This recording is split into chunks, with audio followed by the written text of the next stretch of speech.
आज ओडिशा बंद जानतु कौन खोला हब आउ कौन बंद हब। आज राज्यव्यापी ओडिशा बंद डाकरा दि जाएगी नवनिर्माण कृषि संघ पक्षर यही बंद पर आह्वान दि जाइतिबा बेले यह कांग्रेस एवं बीजेडी दल समर्थन करिसंती।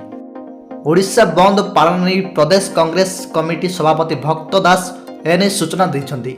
तबे से बंद को समर्थन जणाइबा समस्त जिला कांग्रेस कमिटी को निर्देश देइछंती। नवनिर्माण कृषक संगठन पक्षर धान किणारे हेउतिबा अव्यवस्था और प्रदूषण सर्टिफिकेट बा पीयूसीसी आलोरे लागू हेउतिबा मात्राधिक जरिमाना को विरोध करा जाइछि।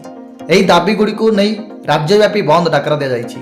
तबे बंद जोगु स्कूल ऑफिस और विभिन्न व्यावसायिक प्रतिष्ठान समेत अनेक कार्यकलाप सीधासलख प्रभावित हेबार संभावना रही। सेहीपरि बैंकिंग डाक और राज्य परिवहन सेवा उपरे मध्य बंदर प्रभाव पड़िबो। तबे अत्यावश्यक सेवा गुडी को बंद रु बाद दिया जाइछि। मेडिकल दुकान, हॉस्पिटल, विमान बंदर, डिपार्टमेंटल स्टोर और अन्य आवश्यक सेवा स्वाभाविक भाव कार्यक्षम रहिबार संभावना रही।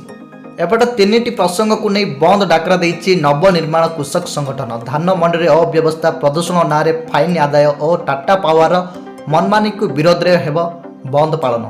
यही 8 घंटिया बंद पालन को सफल करने आह्वान देइछि एही चाषी संगठन। एथिपाई 2 दिन हेब कटक और भुवनेश्वर विभिन्न स्थान में कार और बाइक शोभायात्रा माध्यम लोकंकु अवगत मध्य करा जाइछि।